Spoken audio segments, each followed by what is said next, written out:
Hello guys, यहाँ पर सारी स्क्रीन पर देख रहे हैं जो यहाँ धान का खेत है। इसी बगल में ये सब कुछ खर लगाए हैं, जंगल लगाए हैं।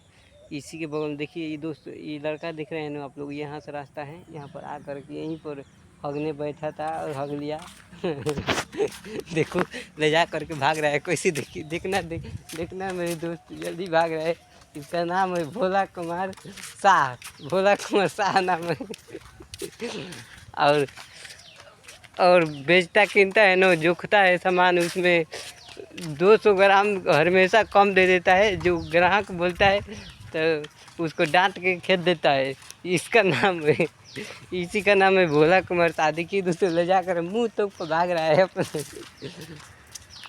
और भाग रहा था तो पूर पाद रहा था। भोला जी ने ले जा करके हमसे भाग रहे हैं। देखिए कुछ नहीं बोलेगा, देखो यहाँ पर सोच भाग रहा है। तो दोस्तों मजाक मेरा कैसे लगा बताना। देखिए दोस्त यहाँ पर